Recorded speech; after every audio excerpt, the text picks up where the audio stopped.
नमस्कार, मैं प्रभात खबर पटना के डिजिटल स्टूडियो से रंजित प्रसाद सिंह आप सभी का स्वागत करता हूं, हार्दिक अभिनंदन करता हूं। बिहार अगले 3-4 महीनों में यहाँ चुनाव होने हैं। हम पत्रकारों के लिए अभी राजनीतिक खबरों की तलाश की कोशिश हम लोग की होनी चाहिए थी, लेकिन अभी हम चुनाव आयोग की खबरों के पीछे उलझे हुए हैं। तो अभी चुनाव आयोग कुछ ऐसी कवायदे कर रहा है, कुछ ऐसी नई प्रक्रिया में गया है, जिसके कारण पूरे देश की नजर बिहार पर आ टिकी है। मैं चुनाव आयोग द्वारा 24 जून को नोटिफाई किए गए एक प्रेस रिलीज जारी कर चुनाव आयोग ने कहा कि बिहार में विशेष सघन पुनरीक्षण, मतदाता सूची के विशेष सघन पुनरीक्षण की आवश्यकता है। और उसने जो है पूरी प्रक्रिया 1 महीने के अंदर इसे पूरी करने के लिए रिलीज के अंदर अपनी बातें रखी। मैं आज के अखबार प्रभात खबर के अखबार के रूप के रेफरेंस में बताऊं तो आज हम लोगों ने 3 खबरें एक फ्लायर के रूप में छापी है। मैं बताऊं कि उन खबरों में क्या है, जिससे कि यह कैसे पूरे देश के लिए हलचल का विषय बना हुआ है, आप इससे भलीभांति समझ पाएंगे। एक खबर चुनाव आयोग के दावे का है कि उसने बिहार के 36% वोटरों के गन्ना फॉर्म जमा कर लिए हैं और 11% जो उसके गन्ना फॉर्म है वो बीएलओ ने साइट पर अपलोड कर दिए हैं। दूसरी खबर है चुनौती जो सुप्रीम कोर्ट में जो दी गई थी इस पूरी प्रक्रिया को, एसआईआर को, उसमें वोटर लिस्ट पुनरीक्षण मामले पर 10 जुलाई को सुप्रीम कोर्ट ने सुनवाई के लिए अपनी सहमति दे दी है। कल कुछ विपक्षी दल भी गए थे, उसके पहले कुछ सिटीजन फोरम के या सिटीजन्स भी उसमें याचिका दाखिल किए थे। तो इन सभी याचिकाओं को एक साथ करते हुए सुप्रीम कोर्ट ने 10 तारीख को, यानी अब हम आज 8 तारीख है, 2 दिन बाद इसकी सुनवाई करने के लिए तारीख तय की है। तीसरी खबर है महागठबंधन का चक्का जाम है।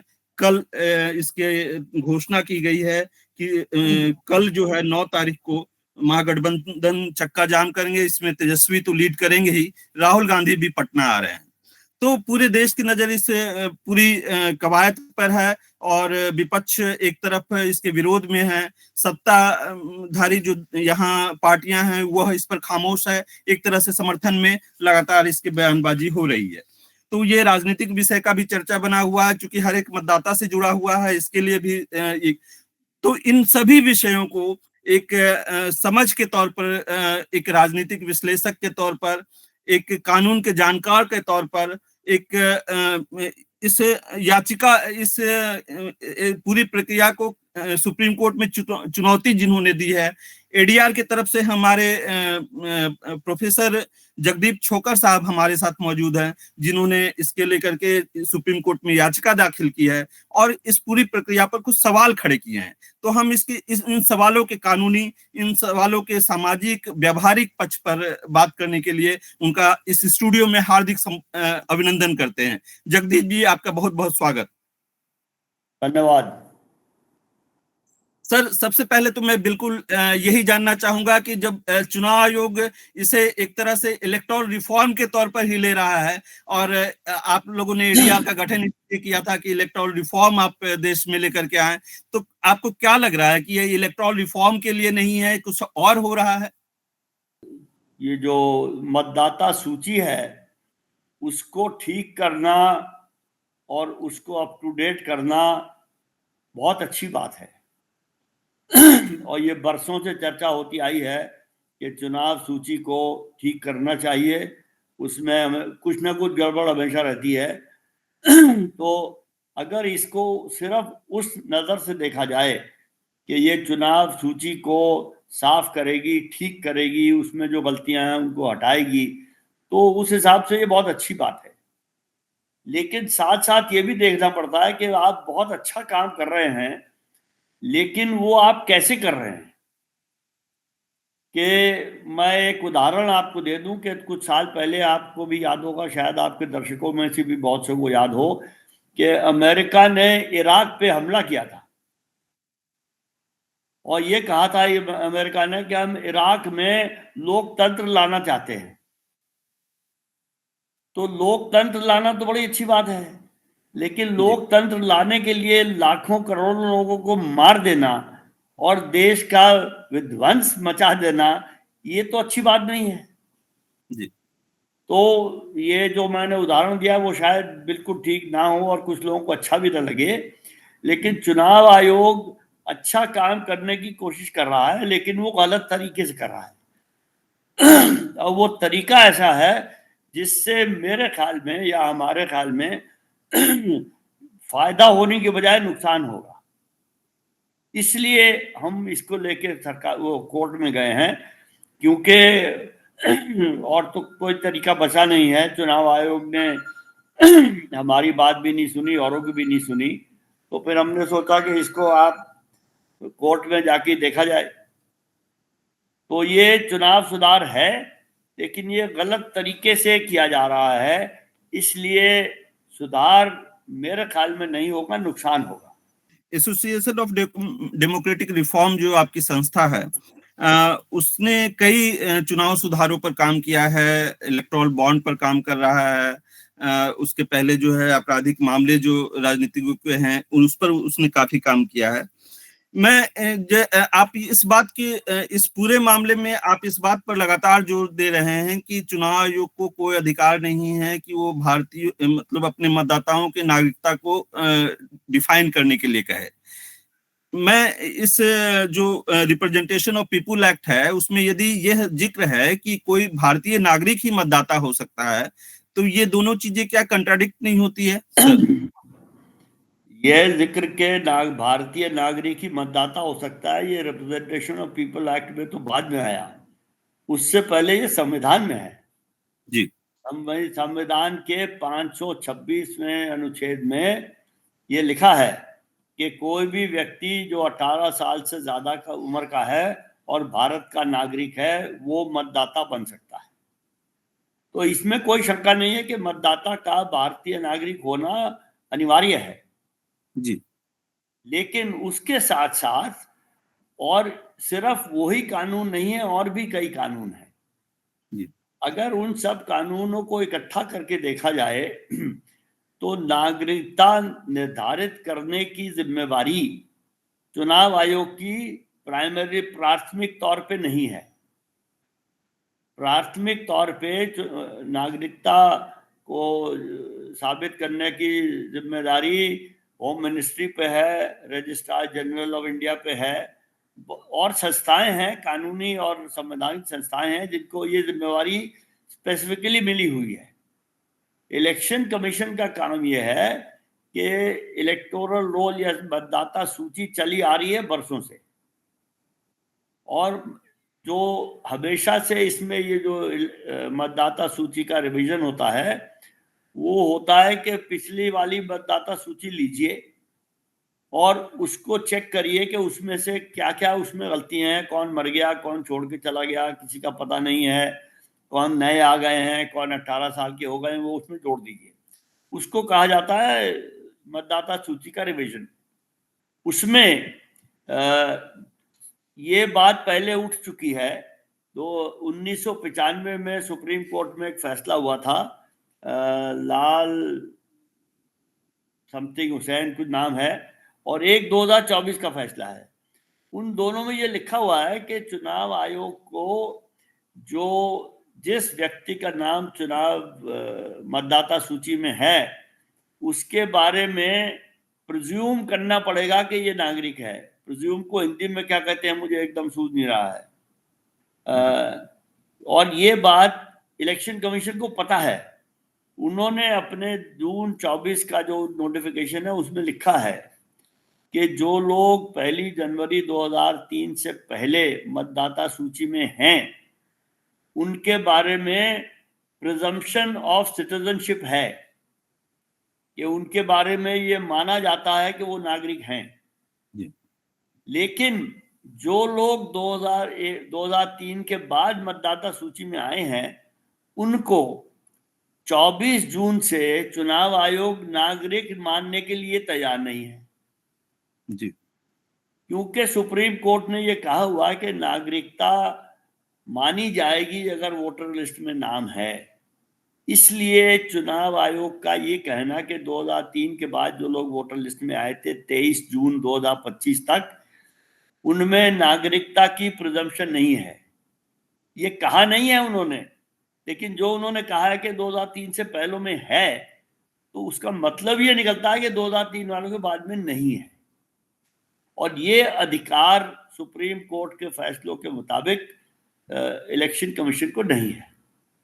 ये अभी 2 दिन पहले एक पुराने चुनाव आयुक्त हैं श्री अशोक लवासा जी, उन्होंने एक लेख लिखा है ट्रिब्यून में, उसमें भी ये लिखा है कि चुनाव आयोग का काम है ये देखना कि वोटर बनने का कौन वो एलिजिबिलिटी फॉर वोटरशिप, एलिजिबिलिटी का भी मुझे हिंदी में नहीं सूझ रहा है, माफ कीजिएगा, वोटर बनने की क्षमता नहीं, कुछ और होना चाहिए, वोटर बनने की क्वालिफिकेशन, सिटीजनशिप तो है, लेकिन उसको चेक करना चुनाव आयोग का काम नहीं है जी।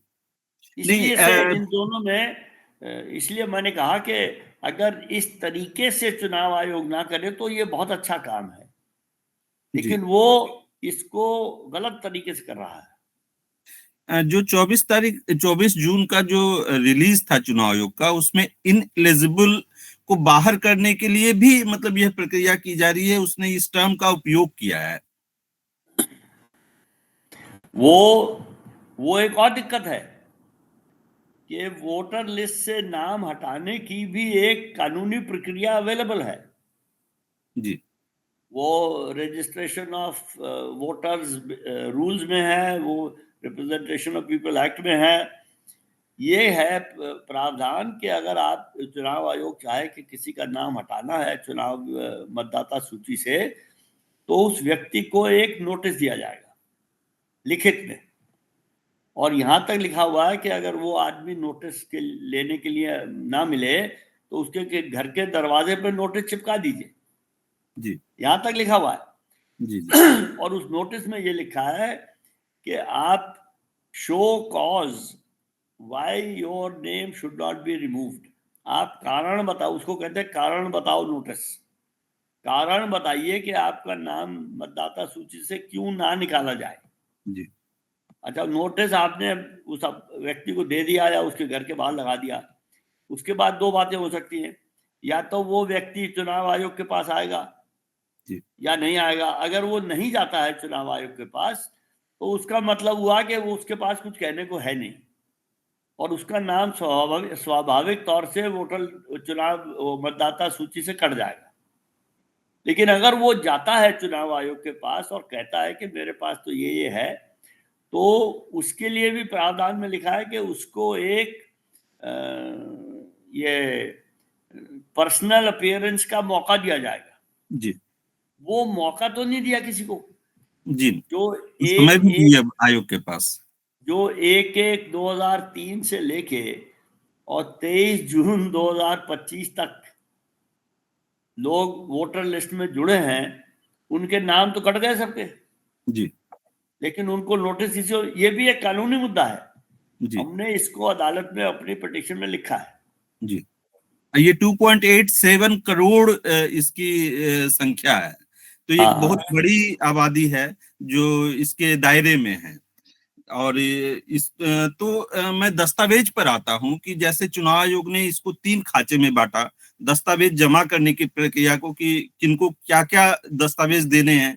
तो एक तो 1987 को आधार बनाया गया, वहां से लेकर के 2004 को आधार बनाया गया, फिर 2004 के बाद को आधार बनाया गया।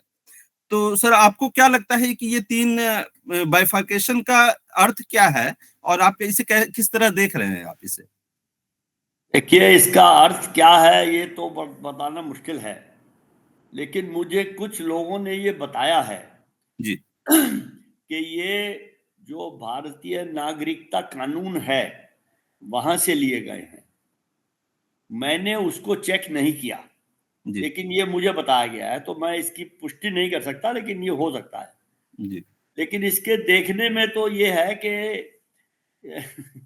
क्या मैं आपको बताऊं, ये कहा जा रहा है कि जो लोग जिनके नाम 1 जनवरी 2003 के बाद मतदाता सूची में दर्ज हुए थे और वो 1987 तक पैदा हुए थे, उनको अपना जन्म तिथि का और जन्म स्थान का लिखित सबूत देना पड़ेगा जी और उसके लिए डॉक्यूमेंट्स 11 बनाए गए हैं। इलेक्शन कमीशन ने कहा तो नहीं है, लेकिन ये मैसेज यही है कि देखिए 11 डॉक्यूमेंट हैं, आपको बड़ी चॉइस है, उनमें से 11 में से एक तो दे दीजिए। जी तो और जो 1987 से 2004 वाले हैं, उनको अपने जन्म स्थान और जन्म तिथि का लिखित सबूत देना है और अपने माता या पिता की जन्म तिथि और जन्म स्थान का लिखित सबूत देना है।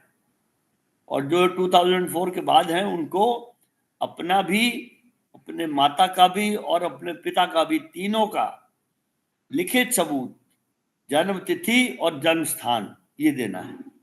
जी अब आइए, वो जो जन्म स्थिति और जन्म स्थान का सबूत है, वो 11 डॉक्यूमेंट, जैसे मैंने कहा, बड़ा इलेक्शन कमीशन बहुत दरिया दिल है, उन्होंने कहा कि 11 में से तो एक लाइन, और वो लिखा है कि ये भी लिस्ट सांकेतिक है, ये पूरी नहीं है। तो उसमें सबसे जो पहले डॉक्यूमेंट जान पड़ता है वो है हाई स्कूल सर्टिफिकेट। अब आप भी हाई स्कूल पास होंगे, मैं तो हूँ, तो मैंने बहुत देखे हैं हाई स्कूल के सर्टिफिकेट, क्योंकि मैं शिक्षा प्रणाली में बहुत साल रहा हूँ। तो किसी भी हाई स्कूल सर्टिफिकेट में जन्म तिथि तो होती है, जन्म स्थान नहीं होता। तो अगर आपने ये जो 11 डॉक्यूमेंट बताए हैं, उनमें से एक के बारे में मैं ये बता रहा हूँ कि उसमें जन्म स्थान तो है ही नहीं, जी तो वो डॉक्यूमेंट जो काम उसको करना चाहिए वो नहीं कर सकेगा, जी तो उसको वहां लिखने की क्या मतलब है। जी तो उन डॉक्यूमेंट्स में बहुत सी ऐसी कमियां हैं या जी गलतियां हैं। और एक बड़ी यानी इंटरेस्टिंग बात मुझे कल परसों किसी ने बताई जी कि ये जितने 11 डॉक्यूमेंट हैं, इन सब को लेने के लिए आपको आधार कार्ड की जरूरत है। जी अच्छा, जिस डॉक्यूमेंट को लेने के लिए आधार कार्ड की जरूरत है, वो डॉक्यूमेंट तो माननीय है, इन आधार जी कार्ड माननीय नहीं है। जी ये भी अजीब बात है। और इलेक्शन कमीशन का अपना अपने आप इशू किया वोटर कार्ड भी उस लिस्ट में नहीं है। जी तो वो 11 जो डॉक्यूमेंट की लिस्ट है, वो बड़ी, मुझे लगता है बड़ी अजीब सी चीज है। उसमें बहुत से ऐसे डॉक्यूमेंट हैं जिनके बारे में बहुत लोगों ने कभी सुना ही नहीं था, मैंने तो नहीं सुना था। जी तो ये जो, यही है एलिजिबिलिटी की बात। जी एलिजिबिलिटी को साबित करना अलग बात है, जो वो इसमें ठीक तरीके से नहीं कर रहे हैं। जी जी इसमें दो पॉइंट्स मैं जोड़ना चाहूंगा कि ये तो 2022 में एक सर्वे हुआ था, और 2024 में चुनाव आयोग ने एक सर्वे कराया था लोकसभा चुनाव के बाद, नॉलेज एप्टीट्यूड एंड प्रैक्टिस सर्वे जो उसका होता है, उसमें उसके आंकड़े करते हैं कि 55% लोग, लगभग 55% लोग बिहार में जो है वो हाई, मतलब मैट्रिकुलेशन तक नहीं पहुंच पाए हैं। तो उसके मतदाता जो उसने 60,000 लोगों के बीच जो सर्वे किया, उसके आधार पर ये डाटा है। तो ये उनके डाटा हैं जो कि प्रवासी मजदूर उनको नहीं मिले होंगे, तो उसके हिसाब से तैयार है। ये आंकड़ा और भी आगे जा सकता है। मैं जो आपने ये जो क्राइटेरिया है उस पर मैं एक पॉइंट्स केवल आपसे डिस्कस करना चाहता हूँ कि आप कानून के जानकार हैं। सुप्रीम कोर्ट ने जो 2004 का जो क्राइटेरिया है, उसमें जो है दोनों अभिभावकों के डॉक्यूमेंटेशन की जो बात कही गई है, क्या ये कानूनी तौर पर उचित है? क्योंकि सुप्रीम कोर्ट कई बार सिंगल पेरेंट की बात कर चुका है, अविवाहित को भी मान्यता दे चुका है, मदर को। तो ये क्या, ये एक नई तरीके की चुनौती नहीं है? बिल्कुल है। और मेरा ये मानना है कि ये इलेक्शन कमीशन ने कुछ सोच के नहीं किया। क्योंकि जहां माता और पिता लिखा है उसमें अंग्रेजी में लिखा है मदर एंड स्लैश और फादर। अब वो माता और पिता है या माता या पिता है, इसका फैसला कौन करेगा? जी यारो करेगा या आवेदक करेगा? अगर मैं आवेदक हूं तो मैं कहूंगा भाई ये मैं अपनी माता का दे रहा हूँ डॉक्यूमेंट, अभी ले ली। वो जी यारो की मर्जी है, वो कहेगा नहीं मुझे तो माता पिता दोनों को चाहिए। हम्म, तो इसमें मुझे लगता है कि कुछ काफी ऐसी चीजें हैं जिनसे लगता है कि ये जल्दबाजी में शायद किया गया है, जी और इसमें बहुत गहन सोच विचार मुझे लगता है कि शायद ना किया गया हो। जी हालांकि मुझे ये नहीं कहना चाहिए, इलेक्शन कमीशन संवैधानिक संस्था है, बहुत बड़ी संस्था है, बहुत रिस्पेक्टेड संस्था है, लेकिन इन कागजों को पढ़ के लगता है कि कुछ कहीं कुछ गड़बड़ लगती है, दिक्कत है, जी गलतियां लगती हैं। जी अगर जो इसको मैं इस अपने विचार को पूरा कर लूं, जी अगर वो ये करने से पहले कुछ लोगों से चर्चा कर लेते, चाहे राजनीतिक दलों से करते, चाहे स्वैच्छिक संस्थानों से करते, या और जिससे भी वो चाहते करते, थोड़ा बहुत पब्लिक डोमेन में अगर इस पे चर्चा हो जाती तो शायद ये गलतियां ना होती। जी लेकिन उन्होंने जैसे ये एकदम निकाला है 24 जून को, किसी को इसकी कानो कान वो सुना है, उन्होंने पिछले 3-4 महीनों में बहुत सी मीटिंग की हैं, राजनीतिक दलों से मिले हैं, इलेक्शन ऑफिसर से मिले हैं, कहीं किसी में इसका बिल्कुल खबर नहीं आई। तो ये एकदम निकला, और इसमें अब लग रहा है कि कुछ शायद जल्दबाजी में काम हुआ हो। जी जैसा कि आप बता रहे थे अभी 13 दिन हुए हैं इस पूरी प्रक्रिया शुरू हुए। चुनाव आयोग ने अपने साइट पर 13 प्रेस रिलीज इसको लेकर के जारी किए हैं। लगभग रोजाना एक रिलीज है, एक दिन 2 रिलीज भी आए हैं। इन रिलीज में कई तरह की रियायतें दी गई हैं डॉक्यूमेंटेशन को लेकर के।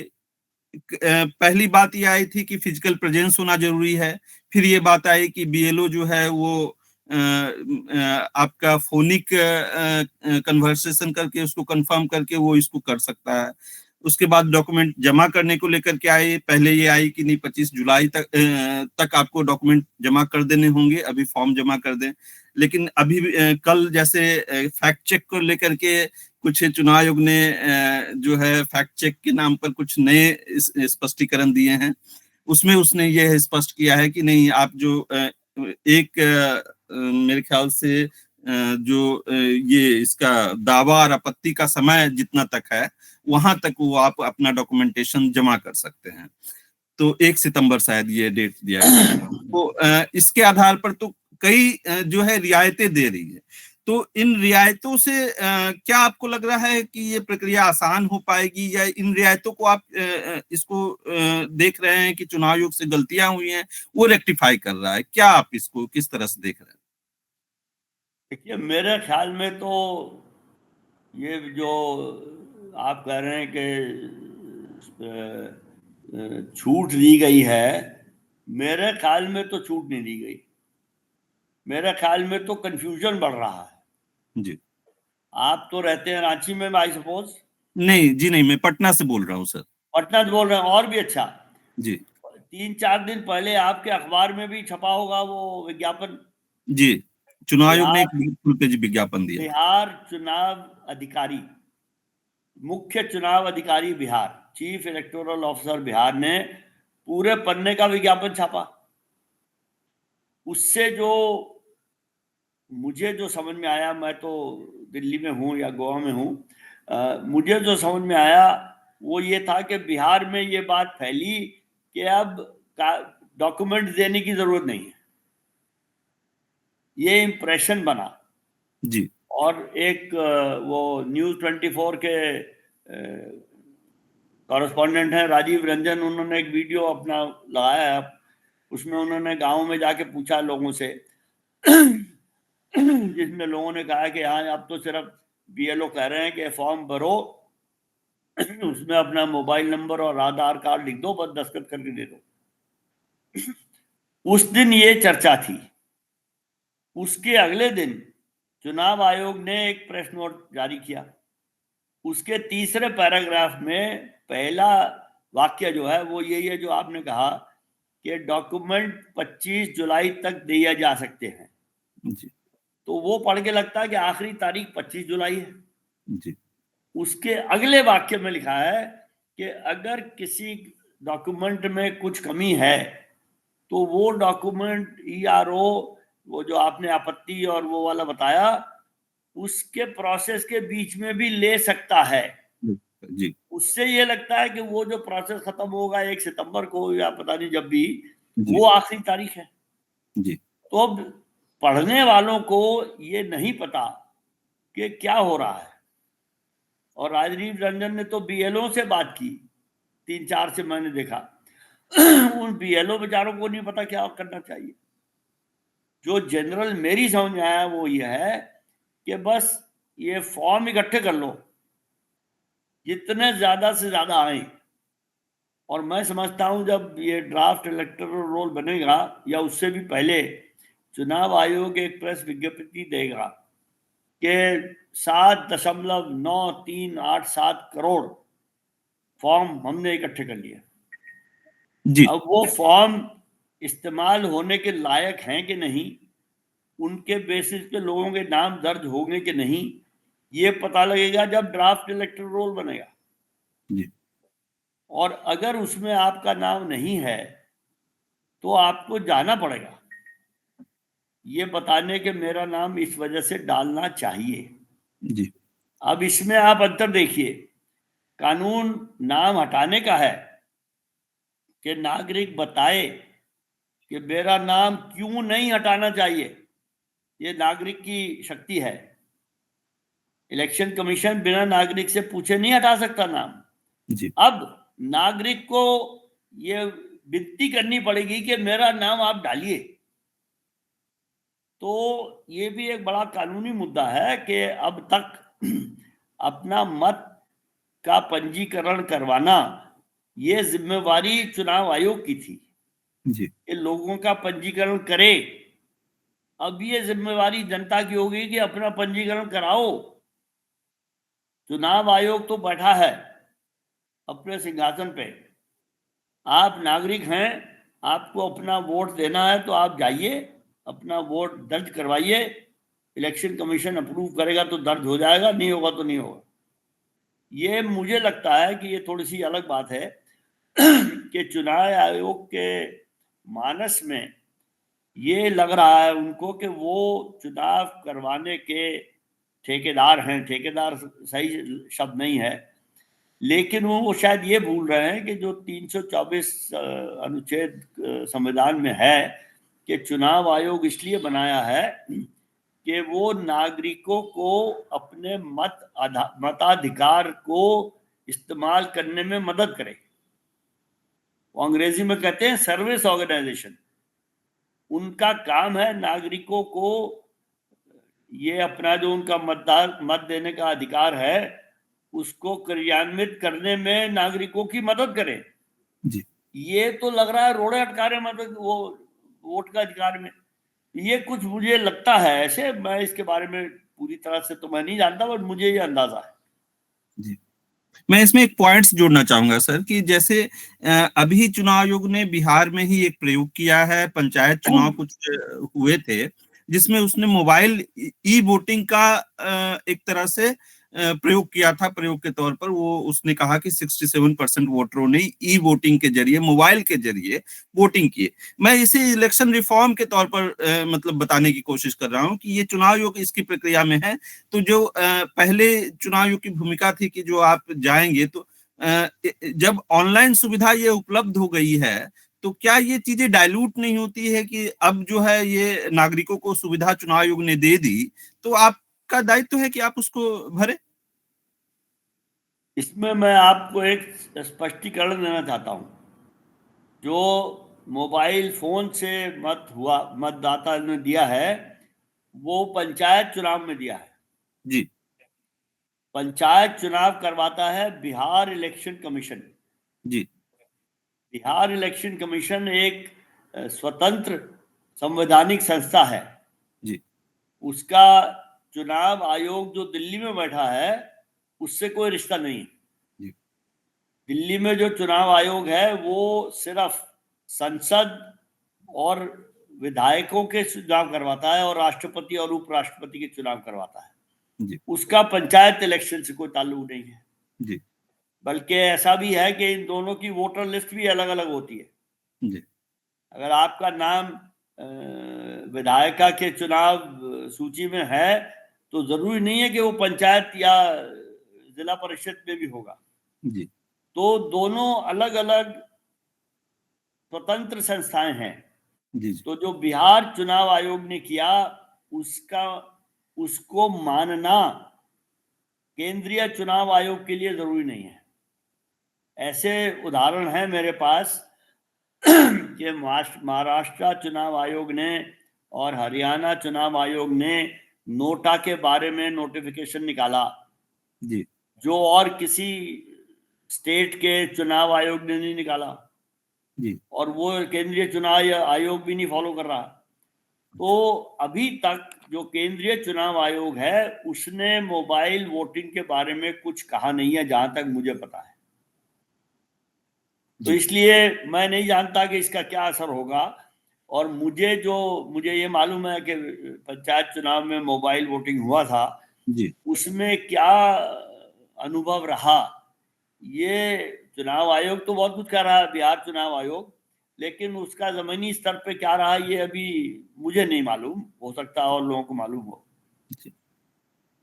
जी तो मैं अब इसके व्यवहारिक पहलू पर आपसे राय जानना चाहूंगा कि जो एक तो समय सीमा को लेकर के सवाल खड़े किए जा रहे हैं कि 2000, फिर इस पर ये चुनाव आयोग का आया कि नहीं 2003 में भी जो है 31 दिनों में पूरी कर ली गई थी, तो वही समय सीमा इस बार भी रखी गई है। तो एक तो वो सवाल खड़े किए जा रहे हैं, दूसरा जो इसमें बीएलओ के इंफ्रास्ट्रक्चर को लेकर के, उनके घरों तक पहुंचने के लेकर के एक वो सवाल है, तीसरा प्रवासी मजदूरों का सवाल है। तो ये सब इसकी व्यावहारिकता को जुड़ा हुआ पहलू है। तो आपसे ये जानना चाहेंगे कि आप किन किन मुद्दों पर देखते हैं कि व्यावहारिकता के सवाल पर ये पूरा सर्वेक्षण जो है वो खड़ा उतर नहीं रहा है। देखिए, व्यावहारिकता के मुद्दे बहुत ज्यादा हैं। जी सारे मुद्दों पे चर्चा करेंगे तो फिर आपके प्रोग्राम का टाइम खत्म हो जाएगा। जी जी जी लेकिन मैं दो मुद्दों पे खास तौर पे बात करना चाहता हूँ। पहला तो ये है, आपने 3 बातें कही थी, आखिरी थी पलायन वाली। हाँ, पलायन वाली पहली क्या थी? पहली मैंने कही कि समय सीमा को लेकर के, तीसरा जो है बीएलओ के इंफ्रास्ट्रक्चर को लेकर के, और तीसरा जो पलायन के मुद्दे को लेकर के। देखिए, समय सीमा की बात तो ये है और बीएलओ की, मैंने शायद आपको पहले कहा कि 80,000 बीएलओ 3 दिन में ट्रेन हो गए। जी वो अपने आप में बड़ी अजीब बात है, मेरे ख्याल में वो नहीं हो सकता। लेकिन बीएलओ को कम से कम 2 दफा हर वोटर के घर जाना है, कभी कभी 3 दफा भी जाना है।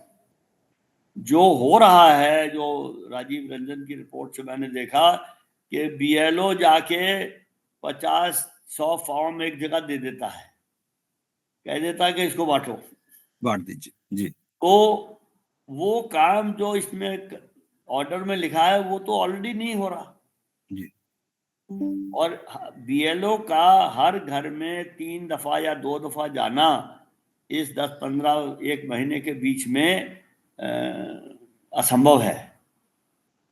तो ये कार्य प्रणाली तो कई वजहों से खराब है, उसमें एक ये भी है। सबसे बड़ा सवाल है पलायन का, और उसमें बीएलओ की भी बात आएगी।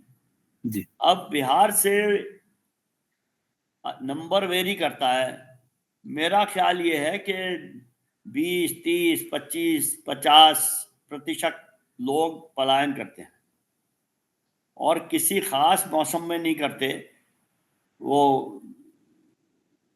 पूरे साल रहता है ये काम। जी कुछ लोग पंजाब हरियाणा में जाते हैं जहां वो खेत मजदूर का काम करते हैं, पूरे के पूरी फैमिली चली जाती है, क्योंकि औरतें भी खेतों में काम करती हैं।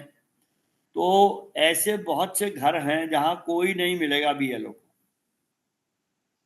और कुछ लोग हैं जो बड़े शहरों में जाते हैं, वो तरह तरह के काम करते हैं, लेकिन एक बड़ा तबका उनमें से कंस्ट्रक्शन इंडस्ट्री में काम करता है, राज मजदूर का काम करते हैं। जी तो जो लोग ऐसे नहीं मिले, अच्छा गांव में भी हर व्यक्ति अपने घर में तो बैठा नहीं रहता कि BLO साहब की इंतजार कर रहा है।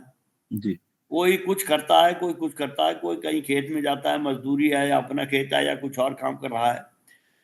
तो बहुत सी संख्या ऐसी होगी जहां BLO को लोग नहीं मिलेंगे। जी अच्छा, चुनाव आयोग ने ये कहा है कि उन्होंने इन लोगों की बड़ी चिंता की है, और उन्होंने इन लोगों के लिए एक बड़ा इलेक्शन कमीशन के विचार में बड़ा अच्छा प्रावधान किया है। वो ये है कि ये इलेक्शन कमीशन की वेबसाइट से अपना इन्यूमरेशन फॉर्म डाउनलोड कर सकते हैं जी और उसको भर के उसको अपलोड कर सकते हैं। अब ये कहने को तो बड़ी अच्छी बात है कि कोई भी कर सकता है, और भारत में तो IT रेवोल्यूशन हो रहा है, फलाना डिमका। लेकिन आप सोचिए, एक मजदूर जो अनस्किल्ड लेबर का काम कर रहा है एक कंस्ट्रक्शन साइट पे बंबई में, वो कहां से डाउनलोड करेगा? साइबर कैफे में जाएगा? साइबर कैफे में जाने देंगे उसको? और डाउनलोड करे, फिर उसको भरे, और फिर उसको अपलोड करे।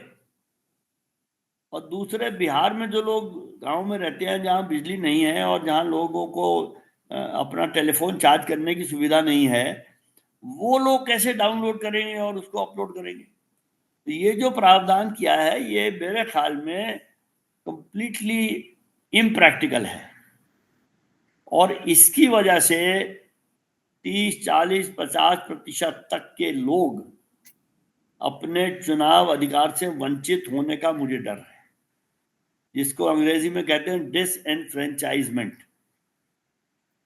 और अगर मैं कह रहा हूं 1-2 दिन से कि पहले तो ये जो अभी किया जा रहा है, ये होना नहीं चाहिए था, और होना था तो इस तरीके से नहीं होना चाहिए था जो मैंने शुरू में कहा। जी लेकिन अगर ये इस तरीके से करने के लोग पीछे पड़े रहे और पीछे नहीं हटे, और ये ऐसे ही जल्दबाजी में धक्का दे के इसको करवा लिया गया, तो इसका अंतिम नतीजा निकलेगा कि करीब 50% लोग अपने वोट नहीं दे पाएंगे। अब आप सोचिए, आप तो पटना में ही हैं, आप मेरे से ज्यादा जानते हैं कि चुनाव की तारीख आ गई, जी और सारे पलायन जिन्होंने किए हुए थे वो अपने अपने गांव पहुंच गए, चाहे उनको पॉलिटिकल पार्टियों ने टिकट दिया हो। वो भी मैं जानता हूं, होता है, बसें जी चार्टर करके लाई जाती हैं, वो सब मुझे मालूम है। किसी भी तरीके से वो लोग पहुंचे। सब लोग, एक गांव में 500 लोग हैं जो वोट देने का जिनको अधिकार है, और वो पिछले 20-25 साल से वोट दे रहे हैं।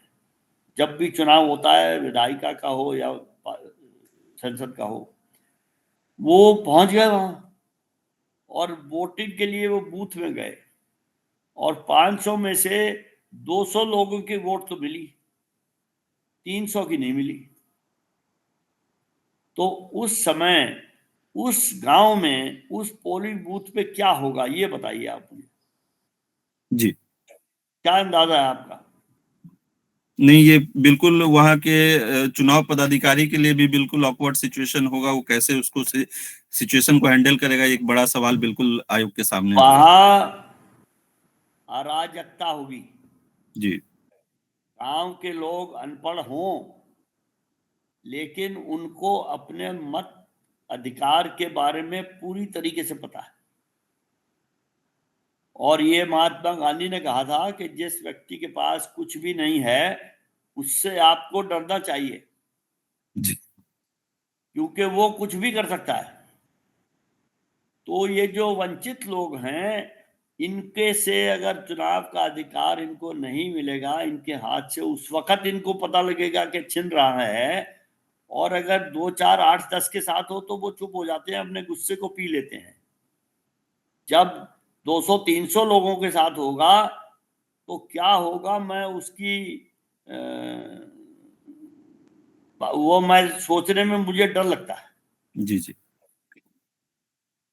तो ये ऐसा काम हो रहा है जिसके अंत अंत में जो नतीजे निकलेंगे, वो मुझे ये बहुत बड़ी आशंका है कि वो सही नहीं होंगे। जी और ये तो बिहार में हो रहा है।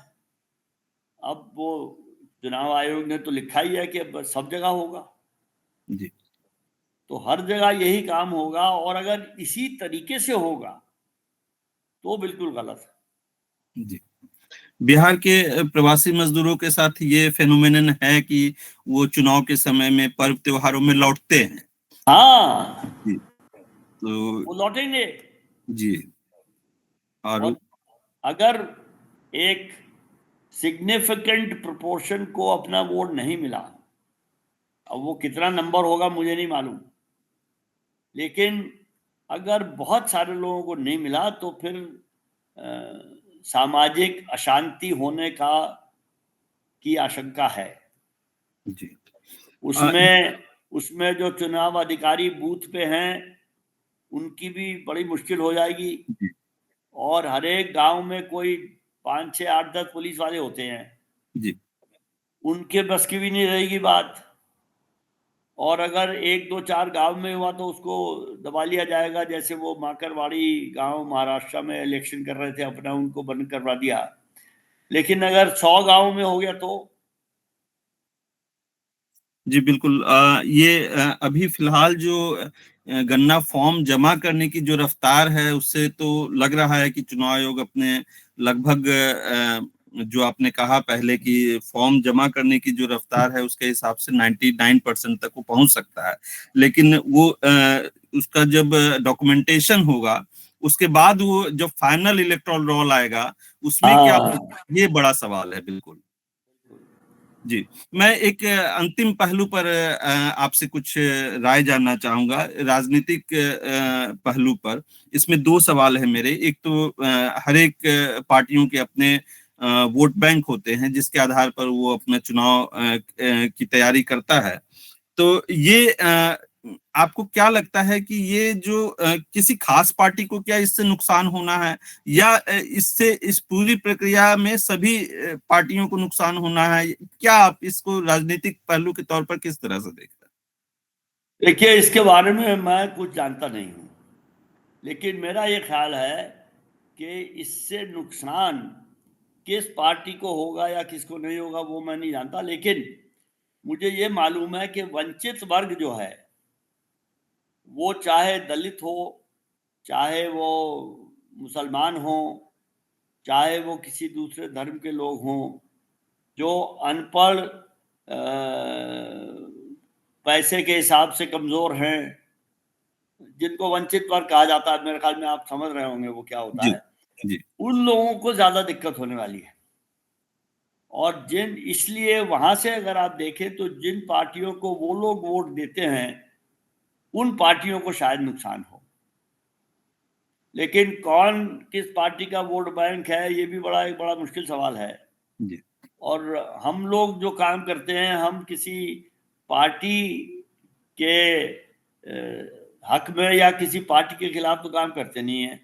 हम तो चुनावी पद्धति को ठीक रखने के लिए काम करते हैं, या ठीक करने के लिए, यानी इलेक्टोरल रिफॉर्म के लिए करते हैं।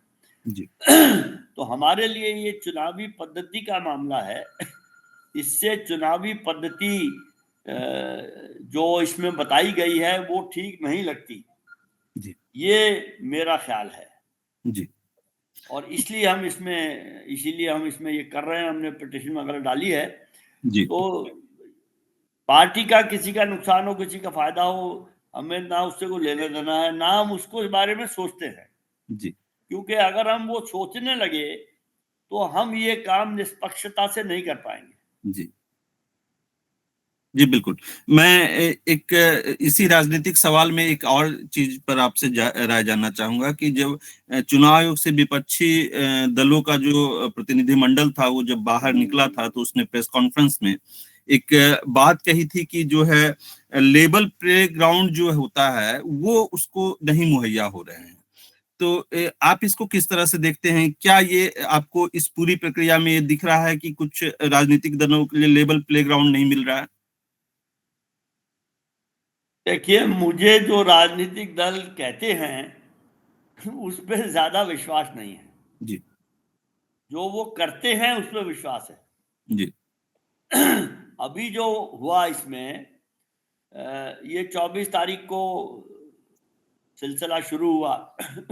बहुत चर्चा हुई, राजनीतिक दलों ने तो बहुत बयान दिए और वो मिलने गए चुनाव आयोग से, ये वो सब कुछ हुआ, लेकिन किसी ने कोई ठोस कदम नहीं उठाया। हमने, ये मुझे कहना नहीं चाहिए, अच्छा नहीं लगता कहना, हमने पिटीशन फाइल की सुप्रीम कोर्ट में। जी उसके बाद मेरे किसी मित्र ने मुझे कहा कि उसके बाद तांता लग गया। जी बिल्कुल। अब सारे राजनीतिक दल सुप्रीम कोर्ट में पहुंच गए। वो पहले क्यों नहीं गए थे? जी बिल्कुल। तो राजनीतिक दल जो हैं वो मेरे ख्याल में वो अपना फायदा सोचते हैं, देखते हैं एक संकीर्ण तौर पर।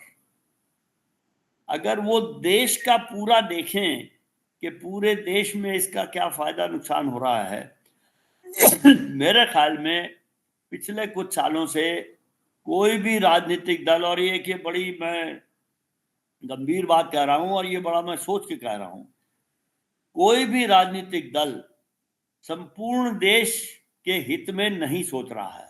जी सब अपना अपना, जो मैंने कहा संकीर्ण तौर पे जो उनके फायदे की बात है वो सोचते हैं। जी और यहाँ ये कर लें, वहाँ ये कर लें, यहाँ इसको सपोर्ट कर लें, वहाँ उसको अपोज कर लें। वो एक हिसाब से वो छोटी छोटी बातें हैं। जी अगर वो देश का हित अपने ध्यान में रखें तो शायद वो कुछ और काम करें। जी। तो ये पूरी जो विशेष गहन पुनरीक्षण की प्रक्रिया है उस पर हम लोगों ने प्रोफेसर जगदीप चोकर जी से बात की। उन्होंने कई मुद्दों पर कई जानकारियां दी, कई अपने विचार रखे। आने वाले दिनों में सुप्रीम कोर्ट में उन्हें इसको लेकर के अपनी बातें रखनी है, ये लड़ाई लड़नी है। ये इलेक्टोरल रिफॉर्म के तौर पर भी वो देख रहे हैं कि इस तरह की जो प्रणाली है वो इलेक्टोरल रिफॉर्म के को नुकसान पहुंचाएगा। तो बहुत बहुत शुभकामनाएं उन्हें इस कानूनी लड़ाई के लिए। और मैं अपने सभी दर्शकों की तरफ से प्रोफेसर छोकर को बहुत बहुत धन्यवाद करता हूँ। Thank you sir. प्रभातखबर.com, विश्वास वही, रफ्तार नहीं।